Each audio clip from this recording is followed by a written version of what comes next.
Un momento que sí me haya iniciado, un momento que no me está arrancando en el Instagram de la Agenda del Mar. Un momento, yo reviso. Agenda del Mar empezó a Sandra, transmitir en vivo, ¿listo? Miren que dicen sí, buenas noches, en un momento empezamos. Perfecto. Voy a empezar con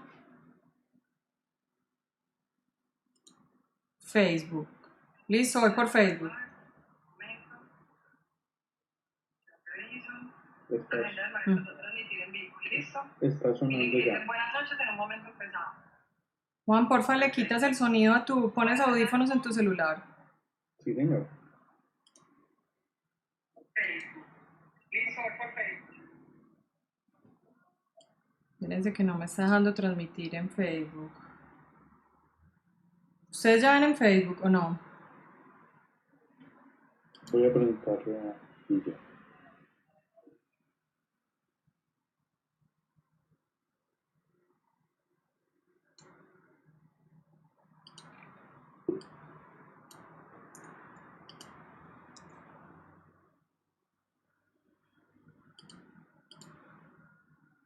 No me quiere dejar transmitir en Facebook. Mm,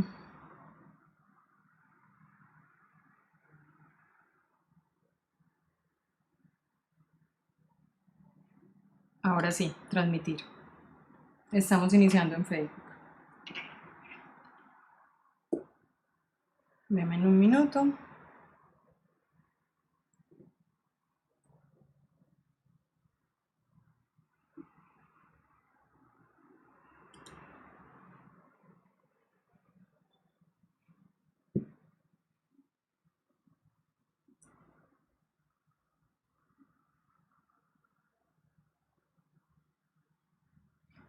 Juan, podemos, dame un minuto, ya les voy a dar entrada para saludar.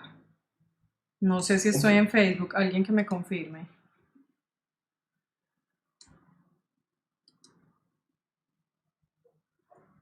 Listo, ya estamos en vivo, chicos. señora Guillermo ya me confirmó que sí. Listo. Juancho, saluda, estamos en vivo. Buenas noches para todos los que nos acompañan en este momento en la noche de usos virtual del mes de abril del 2021. Gracias a todos los que nos acompañan esta noche, especialmente a nuestros colaboradores que siempre nos dan mucho apoyo, la Agenda del Mar, Gloria Giraldo, Más Azul, Buceo Vivel, Alejandro está a la distancia, pero nos está acompañando desde la costa Caribe, y sobre todo a nuestro experto de esta noche, Luis Alonso Zapata. Eh, Al César López del César, muchas gracias a María José, que es la que está llevando a cabo la carga durísima de este en vivo. Espero que nos salga bien. Ténganos paciencia, por favor, que igual es un trabajo muy arduo de llegar a ustedes a través de la virtualidad. Le quiero dar la bienvenida antes a María para que nos cuente sobre nuestro conferencista de esta noche, que es de la entraña de la Agenda del Mar. Mariajo, te Gracias, dejo Juancho. a cargo. Gracias, Juancho. Muchas gracias. Gracias, Lucho. Me encanta aquí tenerte. Además, porque no sabía que tenías un tema tan espectacular y que eras experto así en un tema que siempre me ha apasionado y me ha parecido increíble, que es el de la migración de las agallonas o las cardumas. Además, pues tenemos una relación, yo no sé cuántos años, de trabajar juntos y de compartir muchos espacios y en especial un logro y un reto que acabamos de sacar adelante, que es el libro de pesca que Lucho dirigió, todo el libro sobre pesca y acuicultura en Colombia. Así que Lucho, bienvenido, gracias por aceptar nuestra invitación y qué rico tenerte acá. Y Juan, gracias. Aquí a todos los que no están con nosotros, estamos muy pendientes también, pues a Gloria, a Alejo, a Santi y Sasa, aquí estamos todos conectados. Así que buenas noches y muchas gracias. Bueno, muchísimas gracias por la invitación. Muy buenas noches a todos los que asisten a la noche de usos.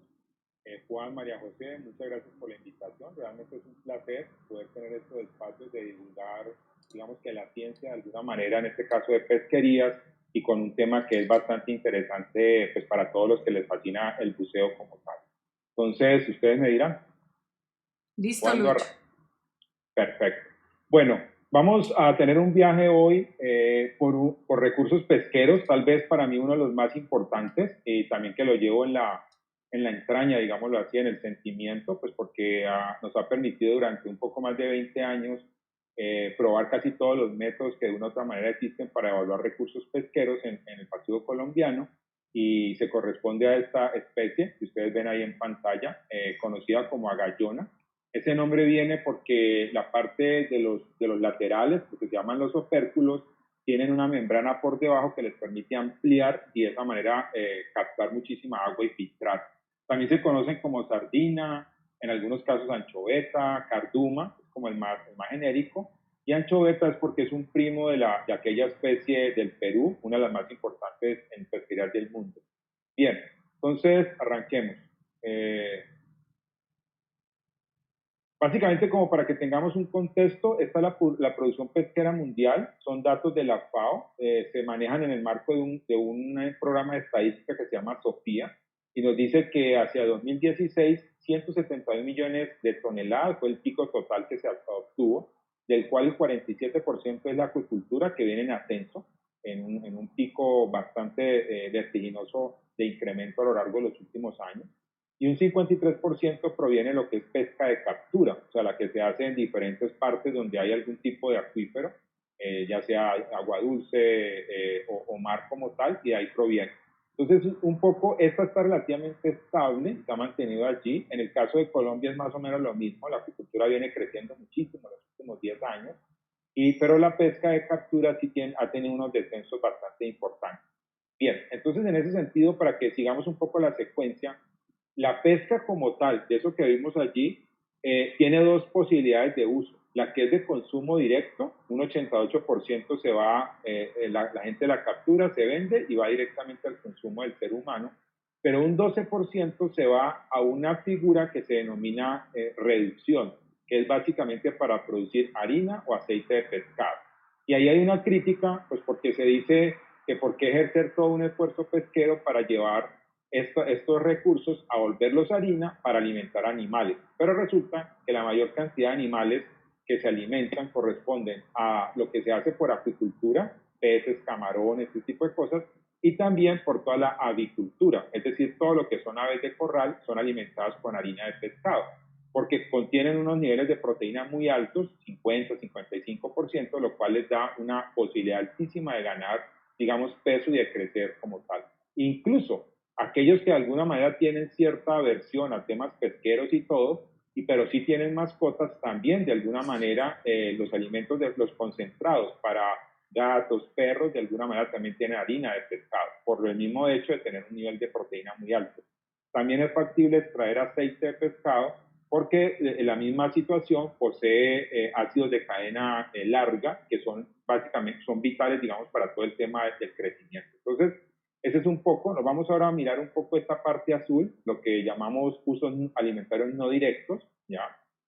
Y allí, básicamente para nosotros tenemos básicamente dos especies, ¿ya? A todo este grupo se le llama pequeños pelágicos, pequeños porque su tamaño no va más allá de los 30 centímetros, porque se agregan en grandes masas, bolas con manchas que se denominan cardúmenes, porque están muy cerca a costa, asociados básicamente a ríos, a la parte de planos lodosos, al fango, y están en esa zona, es por el cual se llama pequeño. Y pelágicos porque viene de una palabra que significa pelagos, que está entre dos aguas.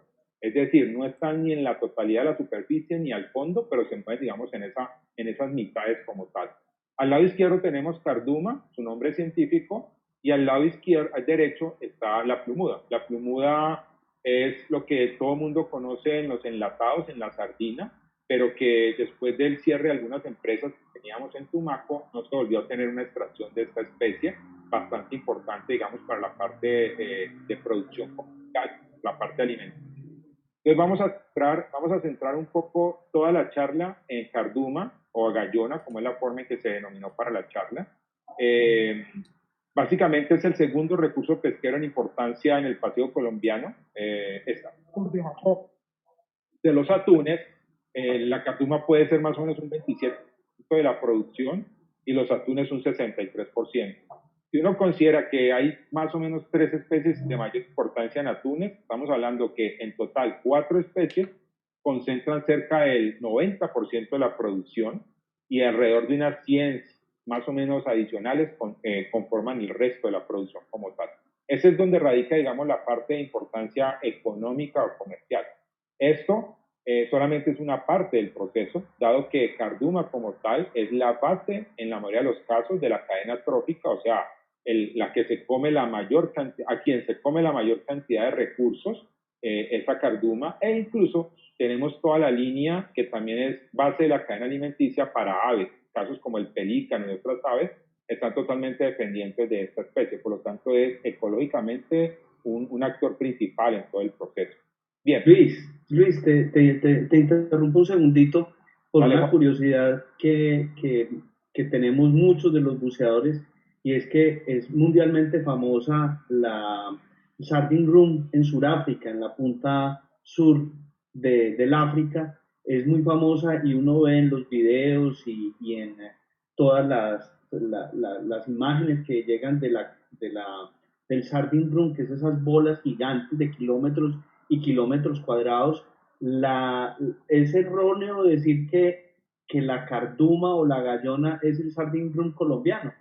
Sí, correcto, son una misma familia, todos hacen, digamos, esta estructura, es una gran familia en el mundo, digámoslo así, que en cada zona tiene una especie diferente, pero todas cumplen la misma función, están asociados a sitios de alta productividad, es decir, que hay mucho alimento, son volúmenes muy grandes que permiten una producción altísima, básicamente, de harina de pescado, y que posicionan, por ejemplo, en el caso de Perú, casi siempre entre los 5 primeros países del mundo en producción pesquera basados casi en una sola especie. Entonces, esa es realmente la situación, ¿no? Ok, gracias. Perfecto. Bueno, vamos a ver un capítulo completo en la presentación que corresponde al tema de pesquería. Esta es la historia, la hoja de vida, digámoslo así, de la producción de gallona de carduma en Colombia. Arranca en el año 70 aproximadamente, que es cuando se presentan las crisis de Perú.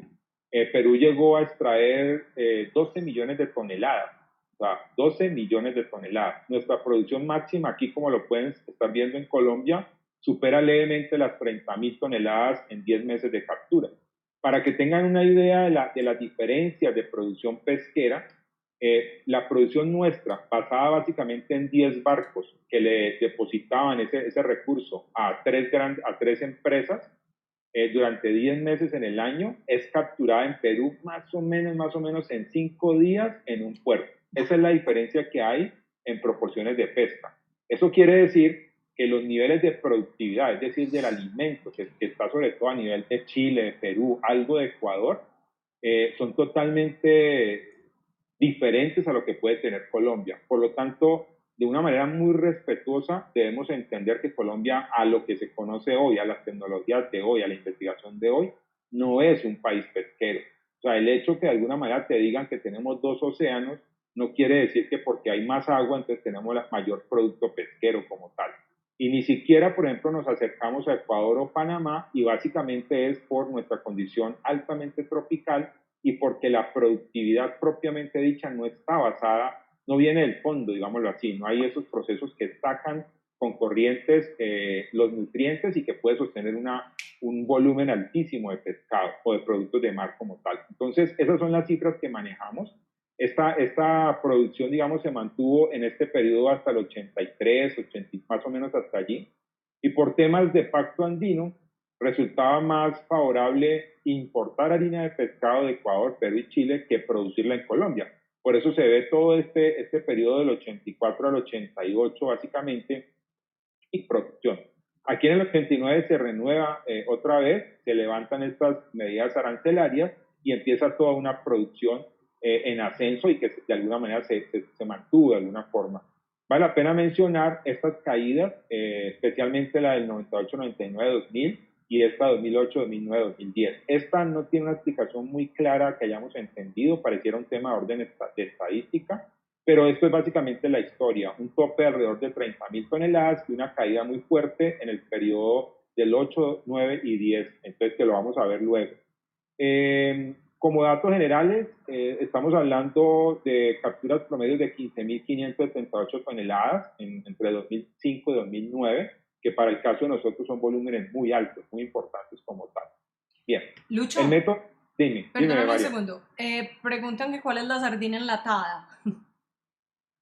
La sardina enlatada es precisamente la que vimos como plumuda. Esa es la sardina enlatada, ¿ya? Listo. Porque es un poco más grande, tiene una estructura de cuerpo más robusta y de alguna manera tiene un poco menos de grasa. Entonces se puede manejar más como enlatado y pues la combinan con salsa de tomate, con otro tipo de cosas. Pero corresponde a la segunda especie que vimos, que no es objeto de la charla principal, y nos vamos a dedicar aquí solamente a Gallona carduma, que es utilizada para harina de pescado.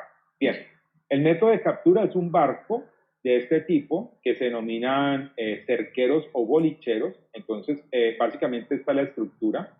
A diferencia de los camaroneros que tienen dos brazos a los laterales, este tiene uno de orden central con un winche en la parte de arriba, ¿ya? Y luego tiene una panga o lancha que realmente tiene un motor de tractor y tiene toda una red. Entonces, lo que hacen es que cuando detectan, hay dos formas de detectar, o muchos pájaros cayendo, ¿ya? Sobre un sitio, entonces lo más seguro es que hay cartuma, o con métodos de sonar, de acústica, de sonido que va al agua, se detectan las manchas por los grandes volúmenes que mencionaba Jorge ahorita, Juan. Entonces, de una u otra manera, eso es básicamente lo que hacen. Detectan la mancha, entonces dan la orden y la panga se suelta y se lleva a la punta de la red, ¿ya? Al llevarse la punta de la red, la panga sale por un lado y el barco sale por el otro, tratando de encontrarse haciendo un círculo, ¿ya?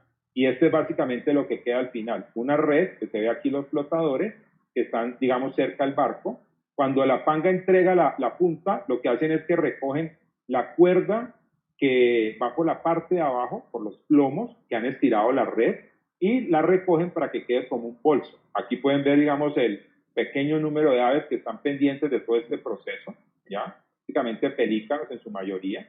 Y luego entonces la red ya queda totalmente recogida a un costado del barco y allí se acerca lo que más se pueda para eliminar sobre todo volumen de agua y entra un succionador, que es básicamente una aspiradora, y se lleva el producto con agua, lo lleva al barco y luego se para. El agua vuelve al mar y el producto va directamente a bodega. Y esto es lo que tenemos, bodegas completamente llenas.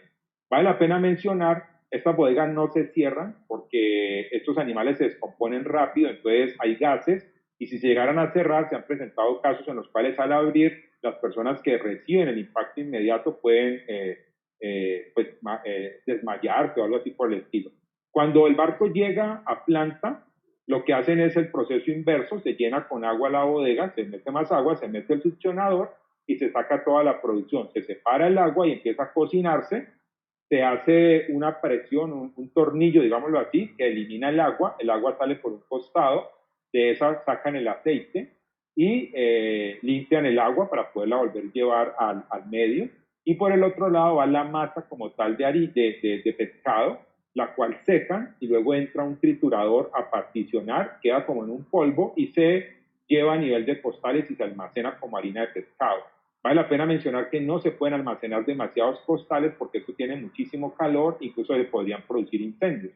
Luego el producto es llevado a tierra, digámoslo así, en este caso salía por Tumaco y por Buenaventura, y luego a las diferentes plantas que producen ya el concentrado, y que ya entra todo el tema de balanceado como tal, qué proporción le dan frente a otros productos para poderlo entregar ya directamente a los usos que se dan para avicultura y acuicultura principalmente.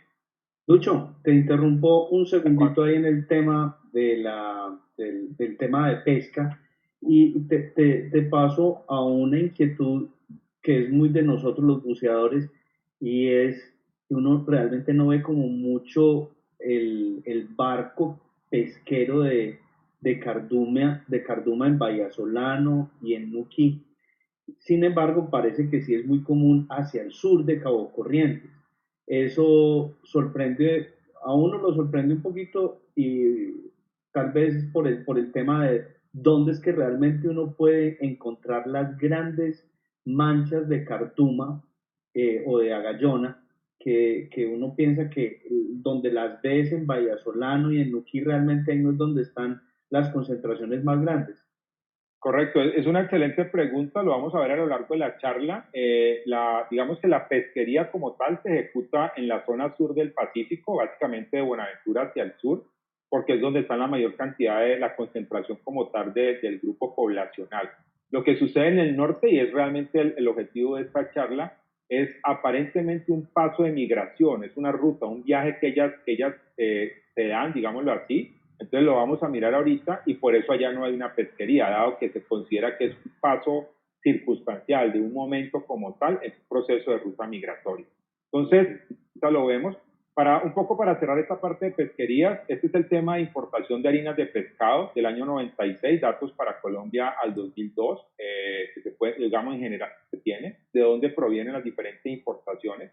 Y tenemos que, sobre todo por la importancia de la industria avícola, tuvimos importaciones entre 10 millones de toneladas, ¿ya? Perdón, entre 20.151 toneladas a 64.559 toneladas. Ese es más o menos el rango de importación que tuvimos, que podrían estar costando entre 10 millones 400 mil dólares hasta 34 millones de dólares. En el caso de Carduma como tal, la producción del orden de 30.000 toneladas a un rendimiento del 20% nos da 6.000 toneladas de harina de pescado. Eso vuelto más o menos a datos de ese momento, eran alrededor de 2,5 millones de dólares que no se importaban, o sea, que eran básicamente una forma de producción nacional y que reducía esta importación, que como pueden ver es bastante importante. Bien, entonces vamos a mirar ahora, Juan, lo que me preguntaba, vamos a meternos un poco en el tema de aspectos biológicos de esta especie. Entonces, vamos a Lucho, mirar. perdón, Dale, un dale, segundito. Max. Hicieron una pregunta. Preguntan un Ya. poco que cuál es el porcentaje de pesca incidental y de otras especies en la pesca de carduma. Perfecto, es una excelente pregunta. En la pesca incidental o bycatch, como se conoce, digamos, en el argot, digamos, técnico, en esta pesquería es algo supremamente interesante porque los volúmenes de agallona de carduma son tan altos que realmente la proporción no llega más allá del 1 al 3%, pero con una connotación muy importante, y es que esta fauna incidental no va al agua.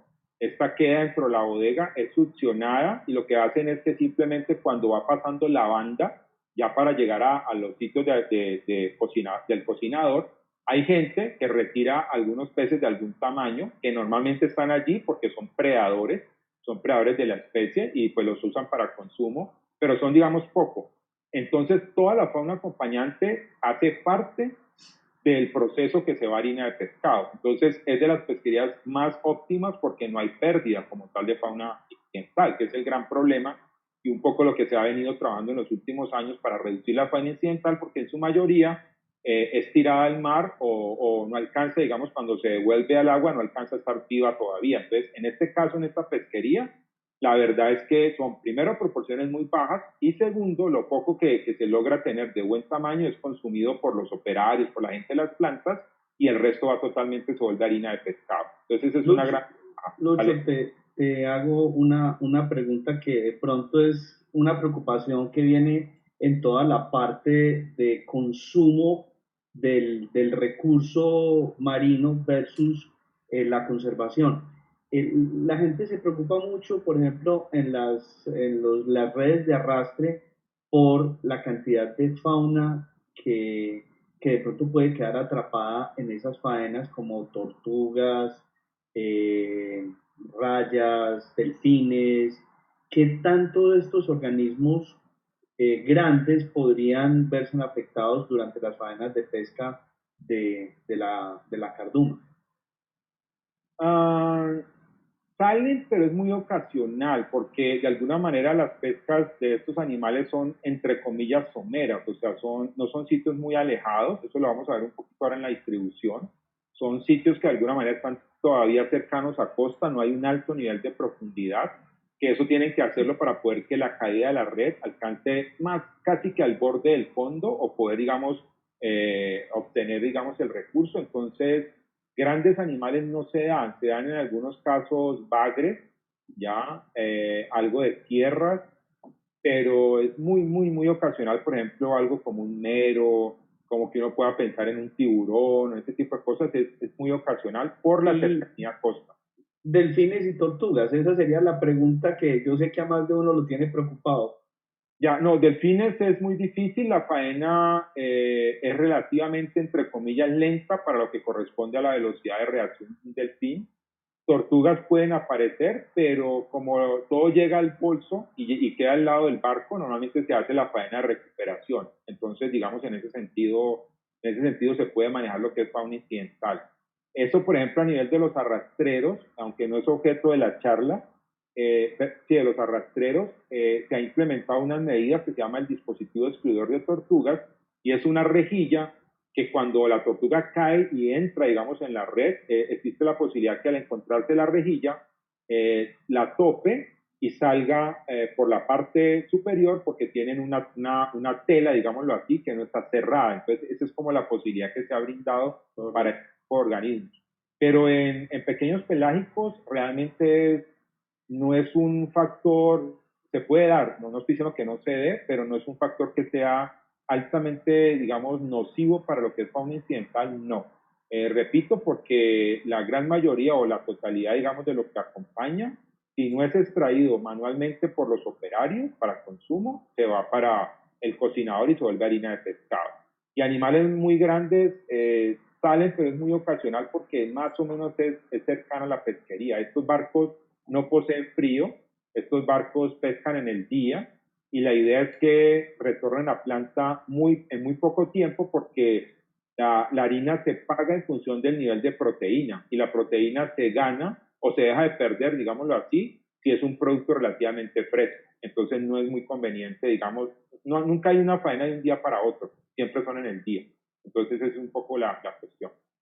Vale, entonces, como distribución, los estudios que se han hecho sobre la especie han hecho, digamos, eso se llaman transectas, las líneas de muestreo, y más o menos se encuentra que puede tener una distribución extrema de las 20 millas, pero es muy ocasional. Casi todo está centrado en las primeras líneas, alrededor de las 5 millas, máximo 10 millas, están los grandes volúmenes con algunas pequeñas apariciones en Gorgona, eso lo vamos a explicar ahora por qué no es tan abundante cuando se aleja de costa, y por eso es que a nivel de ámbito costero es la principal especie desde el punto de vista ecológico, es la base alimenticia de la gran mayoría, ¿ya?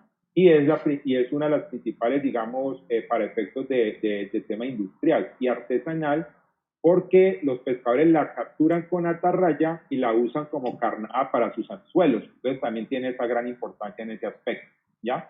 Bien, entonces vamos a mirar algo muy típico, muy interesante para que lo tengamos en mente al final de la charla, poder correlacionar con temas de orden climático. Aquí ven en barras, ven la cantidad de lluvia que cae en Negro, en Tumaco, en Café Guapi y en Rayas Buenaventura. Entonces vemos que estos pedazos corresponden como a momentos del año con menor lluvia frente al resto del año. Y esto que ven en la línea corresponde a un indicador, y es que cuando biológicamente se hacen los muestreos, uno abre el animal, saca todas las vísceras y pesa el hígado, pesa la gónada, pesa todo para poder llevar indicadores.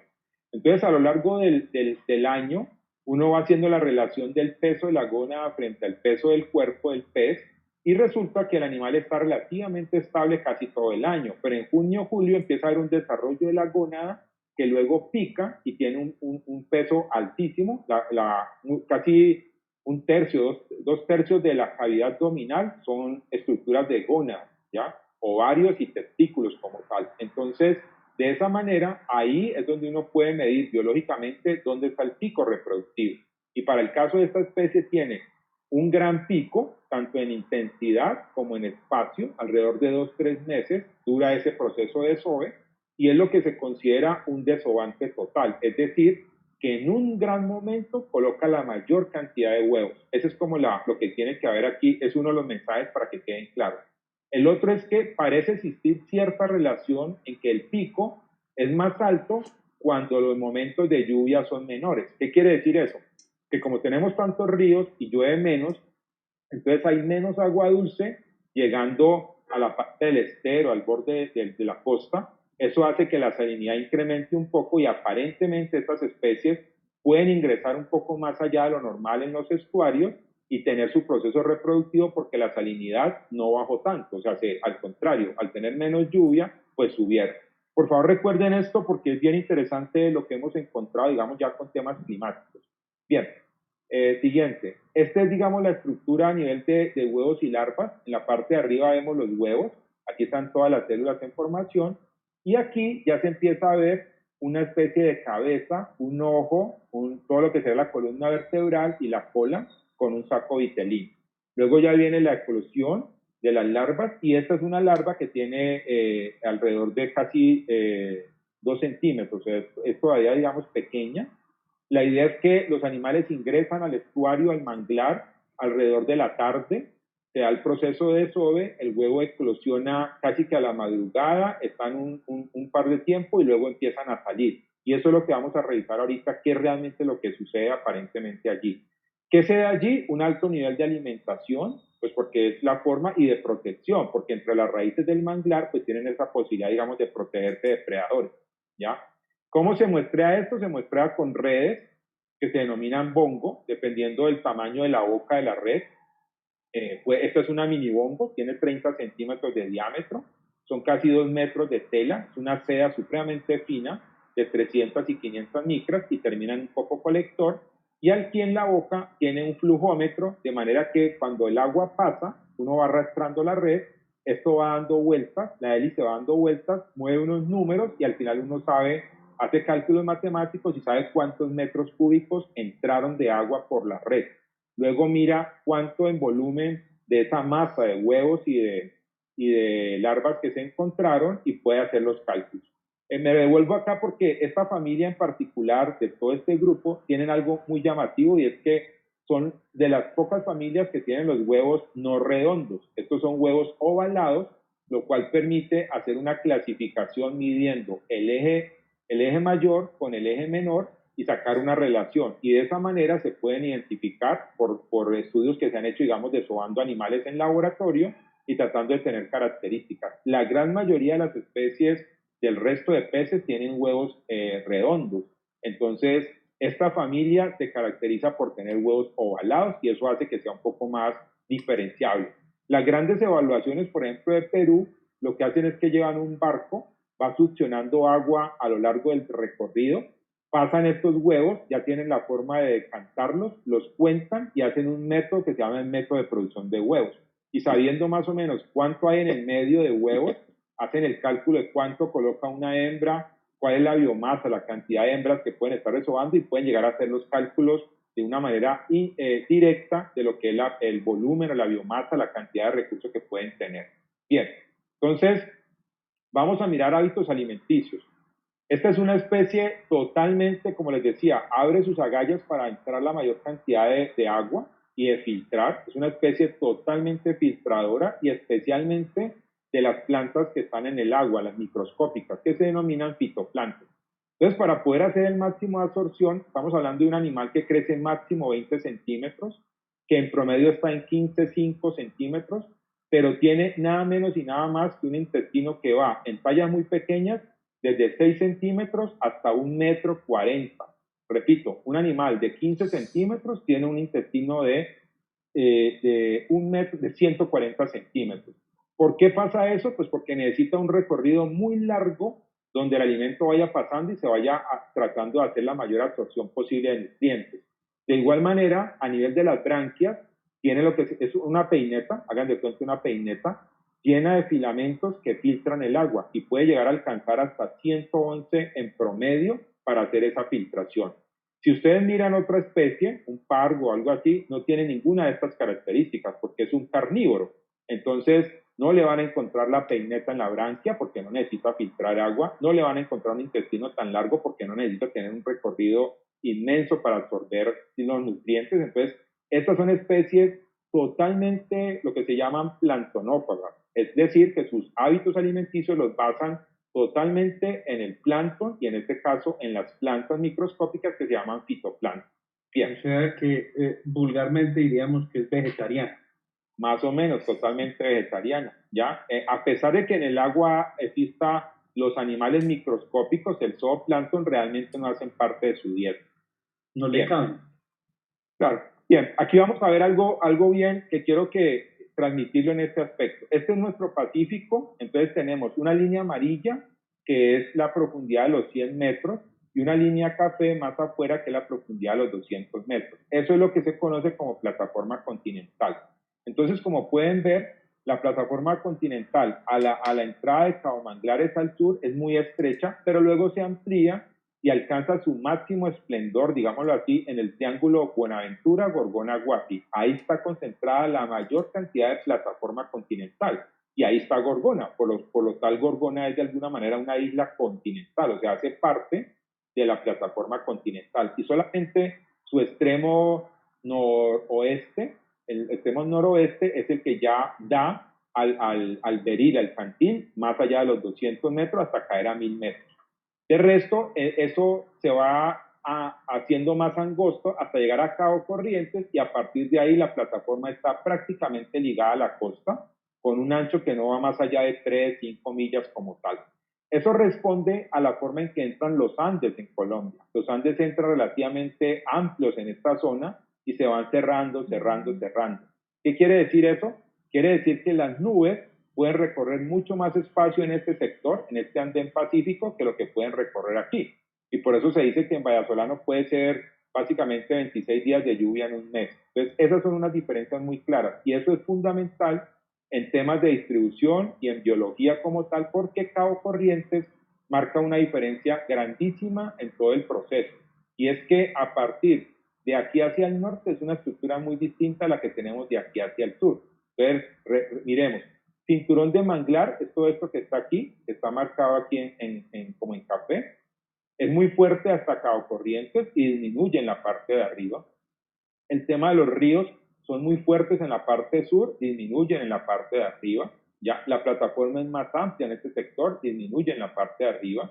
Entonces hace que esta zona sea más típica del camarón de aguas someras, de la catuma, de ese tipo de especies que requieren cierto hábitat, cierta casa con fondos tipo lodo, con mucha salida de río, con el manglar y todo. Mientras que la parte de acá ya es una zona un poco más de rocas, un poco más del pargo, de animales más grandes, porque de alguna manera tienen menos presencia de esa gran salida de ríos, tienen menos zonas con el fondo lodoso, entonces esto marca una diferencia muy grande. Eso es fundamental para entender procesos de distribución y de alguna manera también marca diferencias en temas como lo que hacen los buzos de escoger a dónde voy, ¿cierto? Donde puedo tener aguas más claras o puedo tener aguas más digamos, más turbias. ¿Qué es lo otro que sucede? La corriente que se desprende, digamos, de la de Humboldt, se desprende a la altura de Guayaquil más o menos, queda un pequeño ramal que se llama corriente de Colombia. Ese ramal viene subiendo y hace todo este giro a lo largo del año. Siempre es como la forma de trabajar.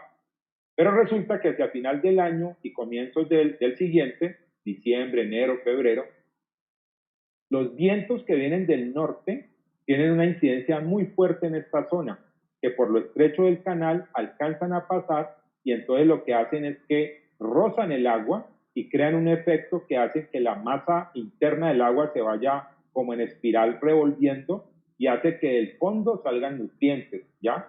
Y esto es lo que se llama el afloramiento de la ensenada de Panamá.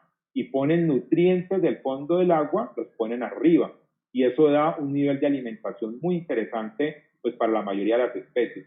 Nosotros ese efecto como tal no lo tenemos. Ese es un efecto que realmente nosotros suplimos con la salida de los grandes ríos y con la mezcla a nivel de los manglares. Ahí está, digamos, la productividad nuestra. No proviene del fondo del mar, digámoslo aquí. Entonces, eso es importante. ¿Qué hace eso? Hace que los vientos sigan moviéndose y las corrientes se inviertan. Entonces, la corriente da una vuelta y se viene bajando, ya por lo menos hasta Cabo Corrientes, es lo típico hasta marzo más o menos. Los pescadores a esto le llaman los nortes y eso hace que, por ejemplo, las pescas con anzuelo sean más complicadas porque las líneas de anzuelo, como ellos dicen, terminan de bandera, o sea, se levantan del fondo y terminan yéndose con la corriente. Algo muy interesante, históricamente se tiene por reporte de buzos y por trabajos en Gorgona, que el año 89 es de las épocas en la cual la corriente más bajó, es una corriente que como viene del fondo es más fría, bajó incluso hasta Gorgona y se reporta la muerte de muchos cangrejos, de crustáceos en las playas porque la temperatura bajó. Y los buzos dicen que cuando bucearon en esa época tuvieron que usar obligatoriamente neopreno porque la temperatura se bajó. Esos son casos muy excepcionales que se dan, pero digamos que es lo normal. La corriente va hacia arriba casi todo el año y se devuelve a comienzos del año. Entonces, ¿qué es lo que creemos que sucede? Eso es más o menos el panorama general.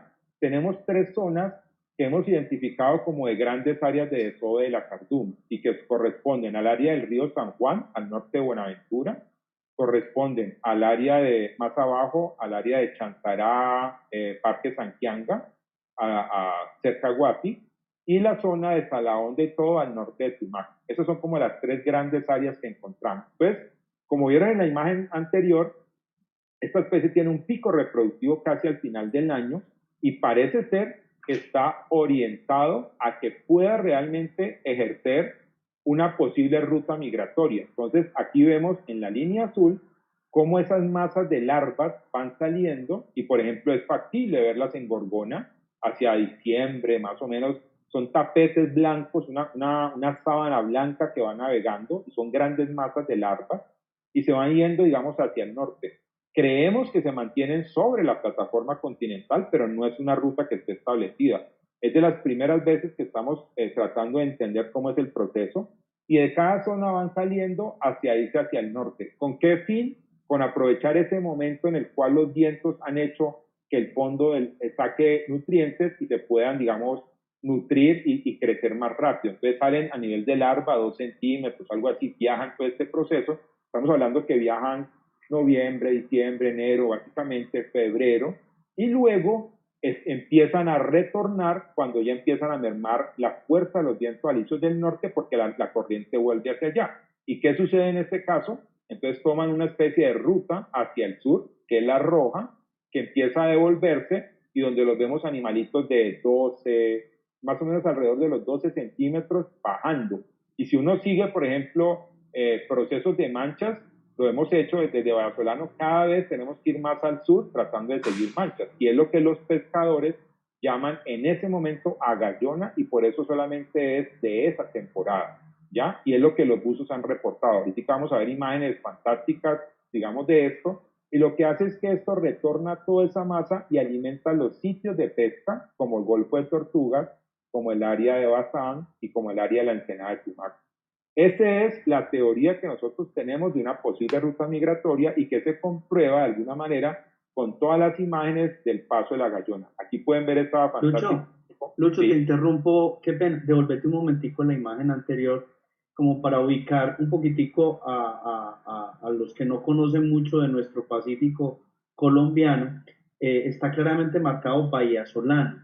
Del sur, de donde está Vallasolano hacia el sur, está todo lo que conocemos como el Golfo de Tribugá, que es donde empieza Nuquí, o sea, son como municipios o zonas vecinas, Vallasolano, luego de Vallasolano hacia el sur seguiría Nuquí, que es un destino de buceo muy apetecido por todos los buzos, y precisamente casi que en Cabo Corrientes es donde nos ha dicho, ahí donde está señalando Lucho, que termina, digamos, esa costa, esa tipología de costa muy escarpada y ya empieza como a abrirse la plataforma continental. Pero hasta ahí donde señalaba Lucho, creo que llega nuestros paseos de buceo en Nuquí. Gracias, Lucho. Ok, vale la pena ahora que mencionaste resaltar que casi todas estas figuras que se ven aquí en color verde son las áreas protegidas de la región.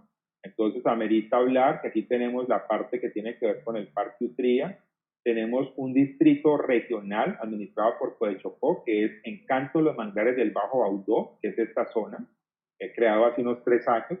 El Parque Nacional Uramba y Amálaga, ¿ya? El Parque Nacional Gorgona, el Parque Natural Santianga y también hace cerca de 3 años el Distrito Nacional, este sí tiene connotación nacional, Cabo Manglares, Bajo Mina y Frontera. Esas son las áreas protegidas que aquí se alcanzan a ver. En un bordecito por acá encontramos Malpelo y afuera de Malpelo un distrito nacional que es Yurupari Malpelo, como para tener también como referentes en ese aspecto. Y en todos los casos, pues para los que se ubican más, Buenaventura, que es como el centro del Pacífico. Entonces, eso que acabo de describir es lo que nosotros creemos que es más o menos lo que sucede con esta especie, para que más o menos hacia alrededor de abril, mayo, entre a nutrir todos estos sitios de caladeros y entre mayo y agosto esté pasando de los 12 centímetros a más o menos los 14,7, 15,2, que es como el tamaño promedio en que se encuentra la especie para ese digamos, ese momento, que está casi que próxima a cumplir su primer año de vida. Bien, Pero aquí, más al sur. claro, aquí una foto impresionante, alcanzan a ver la mancha completa de agallona como tal, que es el nombre que digamos se da en Chocó Norte, y son masas impresionantes de animales que van moviéndose como tal. Esta es una foto de agenda del mar, tenemos esta, lo mismo. Devuélvete, Lucho, perdóname, devuélvete una, porfa, para la foto anterior. Miren, ese es en Cabo, que lo que se ve al fondo es Cabo Corrientes. No, la foto. Sí, sí, correcto, acá, correcto. Sí, Es sí, Vale. Cabo esas son unas Corrientes. piedras Y del miren, Cabo. o sea, darles una proporción del tamaño de las bolas, porque es que esos son unas bolas demasiado grandes, entonces es muy bueno que la gente tenga la proporción de lo que uno ve, lo que uno siente viendo eso y lo que pasa por debajo.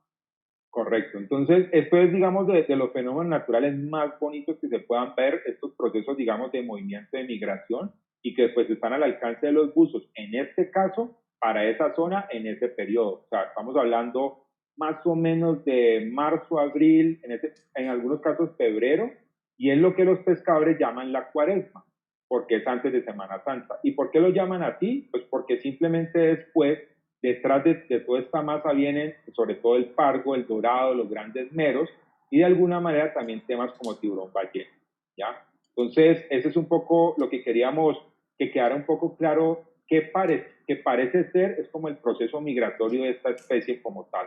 Entonces, no sé si hay alguna pregunta allí para que entremos como a la recta final, ya lo que es ordenación pesquera. Sí, te tengo una pregunta y es que nos dicen, bueno, pues preguntaron por las áreas protegidas que ya las mencionaste. También nos están diciendo que dónde pueden enviar los reportes que tienen los buzos de agallonas. Entonces, pues, que a dónde te los pueden enviar. Los pueden hacer a través de la agenda y nos los hacen llegar o directamente a Perfecto. WF, buscan, digamos, lo que es info de WF o directamente a la coordinación marina, el programa marino, que es el cargo que ocupo en la oficina, y ahí con la gente que, pues, con los que trabajamos allí, es supremamente importante para nosotros, sobre todo si les dan fechas y esto. Y ahorita les voy a decir algo que es bien interesante de algo que sucede con temas climáticos y que en el cual los buzos podrían apoyar muchísimo. Esa es, Vale, ¿tienes esa es una una de más? las preguntas, sí, esa es una de las preguntas que hicieron. ¿Y cuáles son los grandes depredadores de las agallonas? A eso le cae todo, ¿no?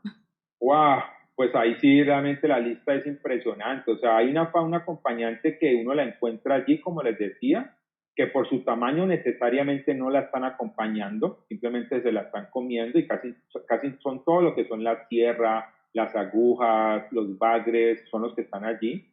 Pero como les dije, las aves tienen un papel fundamental también en esto y hemos encontrado una correlación que cuando coincide la época de los juveniles de carduma con la época en que los pelícanos en especial están teniendo sus polluelos. Entonces el pelícano va, coge el carduma, la lleva al nido y alimenta a sus polluelos. Cuando por algún motivo falla la reproducción de carduma, se ha notado que en sitios como Santiago o Gorgona, los seguimientos que han hecho hacen que el número de nidos avistados o de crías como tal hace que baje la población porque no tienen alimento. Entonces hay una correlación altísima con esta especie.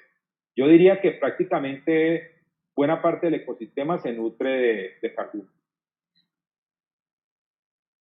Lucho, de pronto, aunque ya lo mencionaste de alguna manera, la pregunta que nos hacemos, y yo me la hacía hasta que vos me la aclaraste, es ¿por qué tanta gente va a ver la carduma en Nuquí, en Bahía Solano, y por qué no vamos más de Cabo Corrientes hacia el sur, que es donde realmente podría verse los más grandes volúmenes de la carduma? Y es básicamente porque la visibilidad de Cabo Corrientes hacia el sur y las condiciones de buceo normalmente no son las mejores.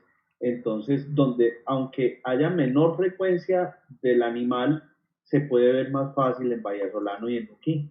Correcto, está tremendamente cercana a costa, los volúmenes son impresionantes, el agua es más clara, hay menos turbidez por tema de aporte de ríos.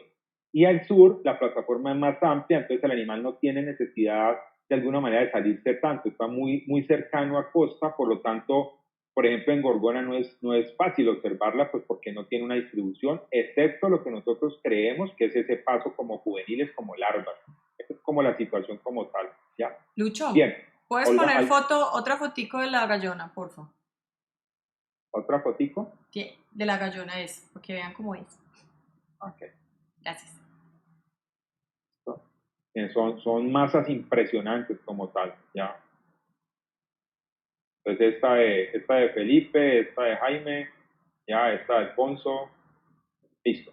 Vamos a mirar rápidamente unos temas que son más de orden técnico, pero para que solamente tengan una idea. Esta es, si uno cogiera los animales, hiciera un muestreo y sacara, digamos, un balde lleno de carduma y lo midiera, tratando de hacerlo cada medio centímetro, esa es la estructura que le da en una época normal. Quiero que tengan esa frase, en una época normal. Entonces uno ve, esa es la estructura, uno podría tener animales desde 8 de 35 hasta casi 20 centímetros. Aquí se vislumbra levemente 13 de 35 y levemente 20 de 25. Entonces esta es la estructura, ¿ya? Y eso es, digamos, lo que uno ve. La gran cantidad de los animales están concentrados en 1575, ¿ya? Este es el año 94, este es el año 97, no cambia para nada. Aquí tenemos unos animales en muy baja proporción de 11 y siguen acá. ¿Por qué son en baja proporción los animales de este lado, a pesar de que estén? Es por una situación de la forma en que se pesca. Porque hay un concepto que se llama reclutamiento, que es lo mismo como cuando le dicen a usted que termina el bachillerato y se va para el cuartel, es el reclutamiento. Digamos, esa situación, en el caso de los peces, es cuando entran a ser parte de la pesquería. Pero en este caso, esto fue algo que nos tomó un par de años entender, y es que cuando pescábamos nunca veíamos juveniles, nunca, siempre eran los mismos, la misma estructura. Y una vez nos dimos a la tarea de colocar un paño de red sobre el paño normal, pero el normal tiene 2 pulgadas y media, 6 centímetros y pico, y le pusimos un paño de una pulgada y media, ¿ya? O sea que tapaba, digámoslo así. Y encontramos que ahí estaban los juveniles, o sea, comparten con los papás, pero como el ojo de malla es grande, pasan y no son capturados. Solamente cuando ya alcanzan el tamaño mayor y que son capturados, se vuelven reclutas. Entonces es supremamente interesante porque no siempre es así. En otros casos, los animales juveniles están en otras zonas, llegan y migran acá, o los papás están más profundos y ellos están más someros. Entonces, esto es un caso muy interesante. Comparten la misma zona, pero no son capturados porque la red todavía no los captura. Y eso es supremamente importante en pesca porque está creando un límite mínimo de captura. Ahorita vamos a ver la cuestión. Entonces, ayuda a la reproducción, obviamente. Correcto, permite que los animales por lo menos alcancen su primera madurez. Entonces recuerden muy bien esta estructura, que ahorita volvemos a hablar de esto. Y lo otro es, bueno, entonces basado en esto, en mediciones se hacen unos métodos que matemáticamente permiten calcular o proyectar cuál sería, digamos, la producción que habría. Y este es el otro método que es los que han navegado, los que han visto esta cuestión, en los sonares, los ecosondas, son basados en sonido. Entonces debajo del barco, a un costado, va un equipo que lanza ondas. Esas ondas lo que hacen es que va un sonido viajando por un medio que es el agua.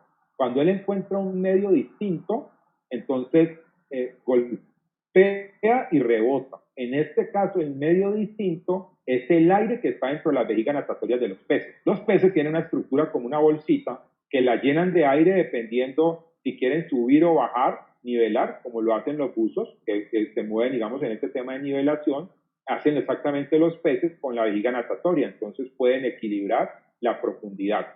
Como ahí hay aire y está dentro del medio que es agua, el sonido encuentra esa diferencia de densidad y eso lo capta y por medios matemáticos y todo se puede calcular cuánto pescado hay debajo del agua basado solamente en el sonido que me proporcionó ese aire. Pero como son esas masas tan impresionantes, entonces se hacen los cálculos y se puede hacer esto. Esto se hizo en Colombia, aplicamos todos los métodos que se llama hidroacústica y al principio pudimos por hidroacústica decir que la biomasa que se podía extraer sin problema de perjudicar la especie eran 25.000 toneladas. Luego con el método de tallas que vimos anteriormente, seguido por más de 7 años, pudimos establecer que podíamos subir la cuota y la cuota se subió a 30.000 toneladas y así funcionó durante muchos años, pero acompañada de una serie de medidas adicionales que es lo que vamos a ver. Listo. ¿Alguna pregunta allí? No, ahora vas a sacar con datos más actuales, ¿no es cierto? Sí, sí, nos vamos ya Listo, entonces perfecto, con dale.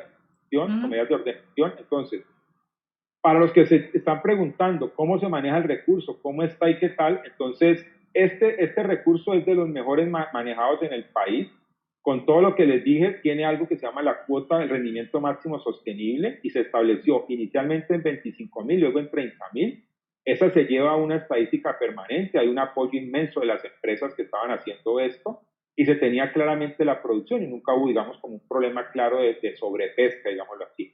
Adicional a eso, se tuvo el tema de la veda reproductiva para proteger 2 meses en los cuales los animales están con sus gonas a reventar. Entonces, ahí se para la pesca para que puedan, digamos, desarrollar el proceso. Son 2 meses completos, 1 de diciembre, 31 de diciembre de cada año, ¿ya? El esfuerzo pesquero se estableció en 10 embarcaciones y el ojo de malla se reguló, que fue lo que les expliqué anteriormente. Se empezaron a revisar otras medidas posibles y es, por ejemplo, no la veda reproductiva, sino la veda que se llama de reclutamiento, que es prohibir la captura durante esos meses que están próximos a entrar a la pesquería, lo que expliqué anteriormente. Entonces uno podría vedar, por ejemplo, ese momento en el cual vienen de Vallasolano y están para entrar a los sitios a nutrir las áreas de pesca, ahí uno podría vedar, por ejemplo, por decir algo, el mes de mayo. Entonces no hay pesca en el mes de mayo, para asegurar que llegaron del norte, donde, insisto, allá llaman a Gallona, nutren las áreas de pesca y incrementan el volumen o la biomasa para hacer pescado. Y les da un tiempo de crecer de un mes, que a tasas de crecimiento de estos animales ganan un peso impresionante como tal. Entonces, estas son las medidas con que se manejó este recurso durante toda la historia que les mostré anteriormente, ¿ya? Pero resulta que empezamos a encontrar una serie de situaciones básicamente generadas por el clima, y era todo el tema de las anomalías negativas y positivas, pero especialmente en aquellos años donde se mezclaban niños y niñas seguiditos, y llegamos a tener hasta 3 eventos, que fueron básicamente 98, 99, 2000, 2008, 2009, 2010. Esos dos periodos fueron catastróficos, porque es más o menos como que usted esté en su sala, ¿ya? Durante un par de noches, las siguientes noches las pase en la nevera, ¿ya? Luego vuelva a salir a la sala y la siguiente noche las pase en el horno de la estufa. Es más o menos lo que sucede. Calor con el niño, frío con la niña. Entonces, ese proceso que encontramos, lo que aparentemente se dio es que aquí hay un tema que hay que aclararlo y vale la pena. Los niños como tal, los eventos niños, están considerados en el país y se relacionan con eventos de sequía, pero porque se hacen referencia a los valles interandinos, es decir, los ríos se quedan sin agua, las represas se quedan sin agua, por ese tipo de cosas, pero es porque la lluvia se está dando en el litoral pacífico. Las nubes vienen tan cargadas de agua que no alcanzan a pasar ese cinturón montañoso y no descargan en el valle interandino, sino que descargan en el litoral. Entonces el volumen de agua se da la zona costera y, como les dije, parece ser que un exceso de lluvia ya no me da esa posibilidad de tener una salinidad más alta, digamos, del promedio, y eso empieza a afectarme todo el ciclo biológico. Entonces, al parecer los animales durante este evento no se reproducen bien, o por lo menos si lo logran, no logran crecer bien, entonces no se alimentan bien y no tienen todo el proceso. ¿Qué pasa con el ciclo migratorio? Eso es una buena pregunta para, digamos, todos los que están en buceo, que llevan bitácoras y todo. ¿Qué ha pasado en esos años? Los procesos como tal de migración son iguales, se han visto esos volúmenes, les dejo esa inquietud para que la revisen y de pronto en algún momento podamos conversar. ¿Qué hace la especie? Entonces recuerdan, tenía un periodo de casi 3 meses de desove y una intensidad altísima. Entonces la especie, para sobrevivir, coge y dice, no, yo voy a botar de a poquitos. Entonces lanza pulsos y termina teniendo 2 y 3 desoves en el año, que son lo que están ustedes viendo aquí. Este es un registro de larvas del 99, 2000, 2001 y 2002. Entonces, el pulso es pequeñito, hay varios pulsos, en el siguiente año el pulso ya se agranda un poquito, ya, pero ya hay dos, y en el siguiente año ya se unen y se incrementan. De esa manera toman casi 3 años después de estos eventos para volverse a normalizar, volver a tener el gran volumen de desove en un gran periodo como tal. No sé si eso es claro, pero es fundamental, digamos, dentro del proceso. Esta misma situación la volvimos a ver en 2008, 2009 y 2010, que ustedes recordan, los problemas de inundación de la costa Caribe. Y aquí está reflejado también con huevos, ¿ya? Vemos cómo en el 2008 los volúmenes de huevos eran muy bajos y luego se fueron incrementando, pero aún así no son el suficiente. De alguna manera las escalas que manejamos son menos de 99 es una concentración baja, entre 100 y 500 es media y más de 500 es muy alta. Aquí ni siquiera estábamos recientemente pasando una concentración de baja a media. ¿Eso qué implicación tiene? Que en el año 2008, 2009, la producción era de 24.600 toneladas de cardumen capturada. En el 2010, la producción bajó a 6.000 como tal. Entonces hubo una caída total. No parece haber entrado ningún proceso de orden humano, digámoslo así. No cambiaron las plantas, los barcos fueron los mismos, los capitanes fueron los mismos, la metodología fue la misma, pero sí estos momentos fueron graves. Entonces, ¿qué sucedió? Básicamente, esto es lo que pasa. Si recuerdan, antes era una figura de unos cuantos aquí, ahora aquí hay varios mezclados. Entonces vemos picos acá, picos acá, picos acá, porque se hace más amplia la estructura porque nacen 2 o 3 veces en el año. O sea, hay 2 o 3 pulsos en el año. La pregunta es, ¿pueden migrar? Aparentemente no, porque está atrofiado también el tema de circulación de vientos y de corrientes. Los buzos las han visto, por ejemplo, en esos periodos. Ese es un tema interesante de revisar bitácoras, qué puede pasar y estar muy atentos a eso, porque esto ayudaría mucho a entender la situación. Este, por ejemplo, es 2009. Miren esta estructura en el corredor Cauca-Nariño, una estructura supremamente amplia con varios picos. ¿Ya? Aquí, por ejemplo, hay claramente, si uno quisiera descomponer, este es un gran grupo, este es otro gran grupo, y eso hace que se dificulte el manejo pesquero, porque ya puede ser que en un momento que pesquen hay una mezcla entre adultos y juveniles y ahí sí pueden estar empezando a aparecer, digamos, enredados como tal a los que no les corresponde, digamos, en ese momento estar capturados. Eso hizo que las empresas empezaran a revisar la situación.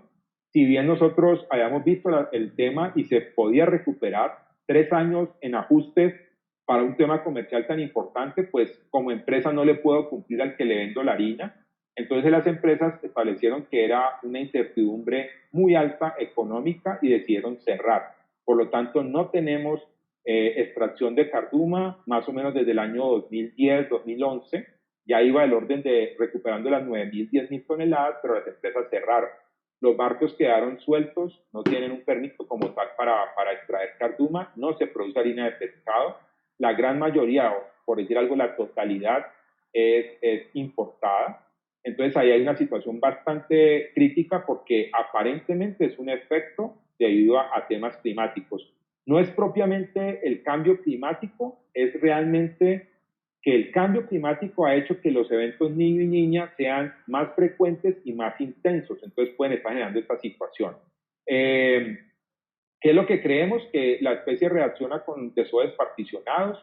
Lo que hicimos en ese momentico fue trabajar con el Ministerio de Agricultura durante 3 años seguidos y recomendar. Entonces el Ministerio, como pocas veces se da, y con acuerdo con los empresarios, se redujo la cuota a extraer, primero de 30.000 a 27.500, luego de 27.500 a 25.000, para tratar de disminuir el esfuerzo pesquero.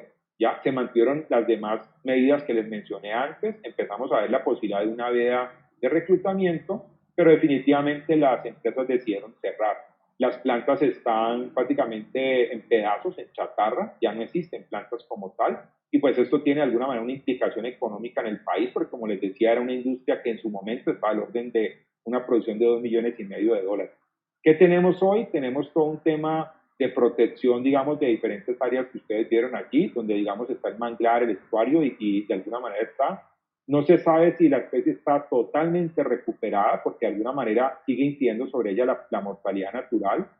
Hay un libro que se llama el libro rojo, donde uno es como un directorio telefónico, pero de las especies en el estado que se encuentran, y esta especie, como algo rarísimo que pocas veces sucede, pasó de vulnerable cuando tenía el pool de pesquería, pasó a preocupación menor, porque ya no tiene un efecto de pesquería.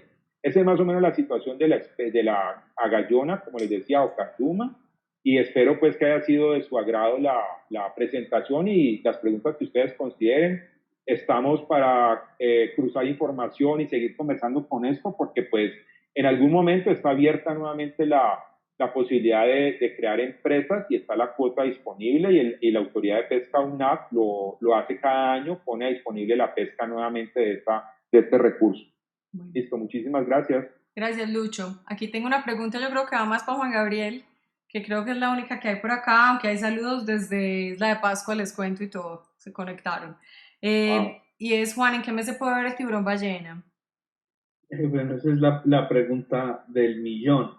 En el Pacífico colombiano, la experiencia que hemos tenido, yo no hablo de una estadística muy estricta ni muy seria, o sea, no hay estudios científicos que nos den como una estadística precisa, pero sí es muy claro por mi experiencia que las épocas de Carduma en Vallasolano y en Nuquí facilitan el avistamiento de los depredadores grandes, porque aunque el tiburón ballena es filtrador, él es un organismo muy grande, muy impactante para los buceadores.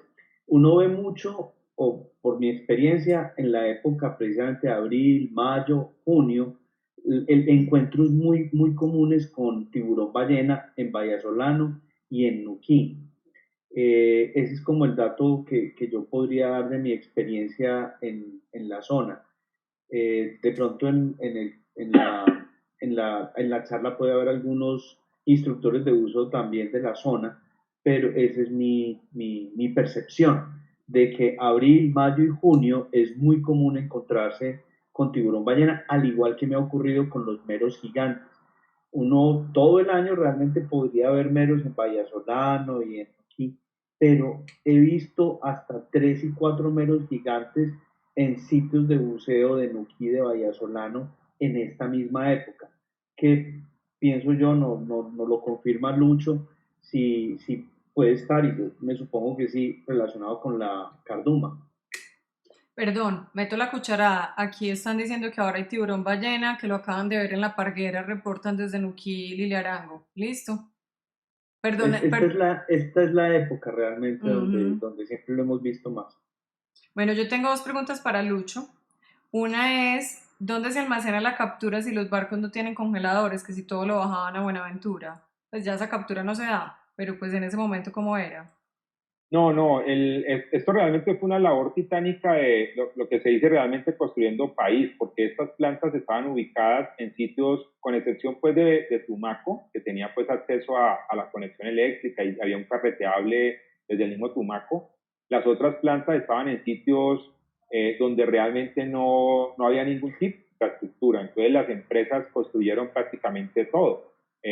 Había producción de energía ahí mismo, al lado de las plantas se crearon como pequeñas veredas donde vivía la gente y simplemente el barco apenas llega, como les digo, no tiene refrigeración, son pescas del día, regresa, sale muy temprano, 4 o 5 de la mañana, está regresando dependiendo si se llenó rápido.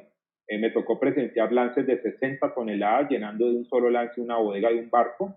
Y ojo que estos son barcos pequeños, ¿no? O sea, nuestra flota no es comparable, digamos, con la que tienen los otros países que son de mayor envergadura.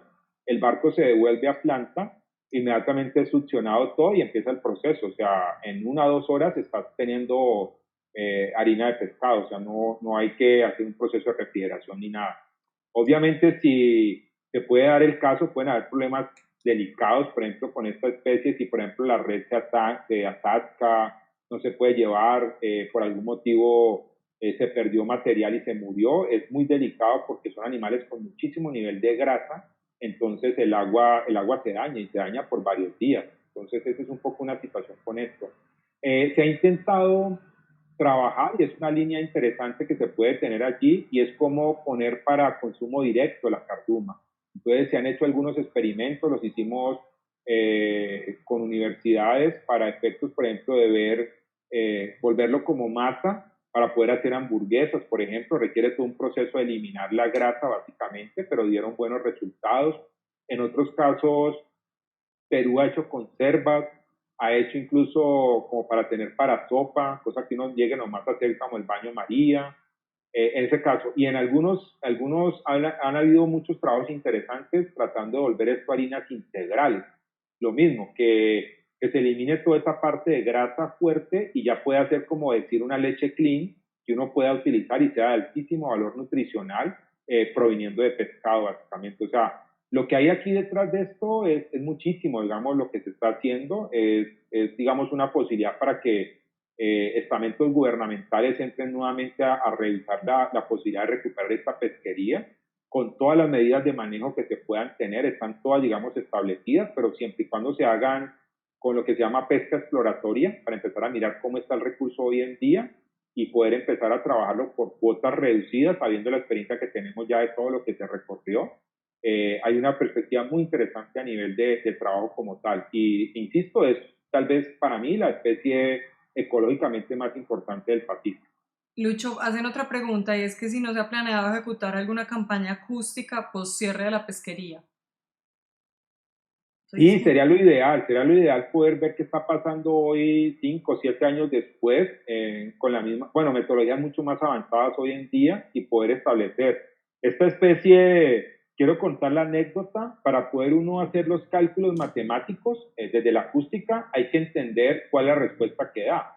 Si ustedes hacen así o así, cada cosa da un sonido distinto, es lo que se llama la respuesta del sonido.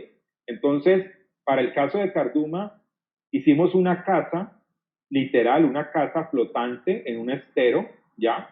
En la mitad de la casa adentro estaban los equipos de acústica y de ahí se desprendía un aro y debajo había una jaula. Entonces salía un equipo a pescar, a traer carduma y luego se la entregaban a los buzos y se entregaban contadas. Entonces se entregaban en una bolsa 10 animales. Bajaba el buzo, abría el cierre de la jaula, soltaba la bolsa, cerraba y quedaban 10 animales. La sonda empezaba a mandar el sonido y hacer el cálculo en función de 10 animales para recibir la respuesta. Luego se hacía un ejercicio con 20, así sucesivamente, con muchos, y logramos encontrar la respuesta de sonido que genera esta especie. Por eso cuando vas a campo y encuentras esa especie, puedes, digamos, hacer los cálculos porque se hizo ya todo el trabajo. Los capitanes son tremendamente hábiles.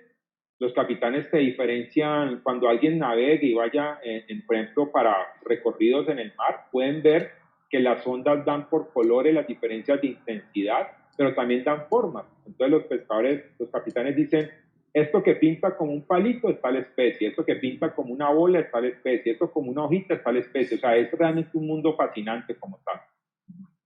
No, muchísimas gracias. Les digo que tuvimos gente conectada de muchas partes. Lucho, te felicitan todos por la charla. Les pareció muy interesante. La verdad es un tema del que poco se sabía y aprendimos mucho. Y la verdad es que es fascinante. La migración de la gallona vale la pena ir a ver. No se la pierdan porque es absolutamente espectacular. Y el buceo ni se diga. O sea que es una súper recomendación.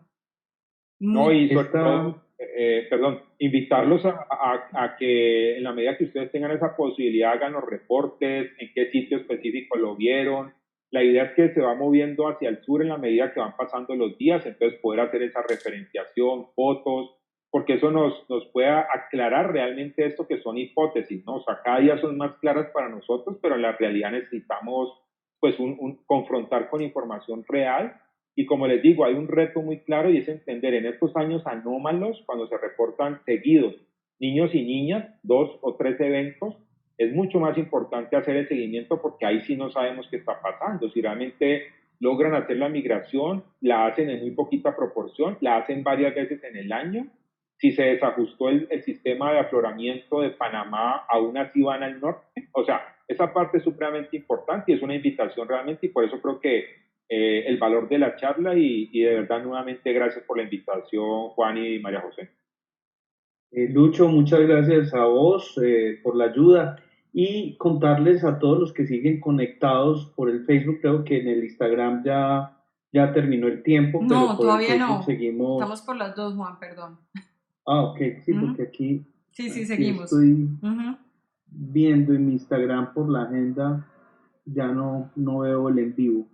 Pero contarles que esta charla estuvo muy amarrada a una solicitud cuando hablamos de los fenómenos o los eventos que había especiales para los buceadores durante el año en el Pacífico colombiano, y mucha gente desconocía el fenómeno de la gallona, que es realmente algo único en el primer semestre del año.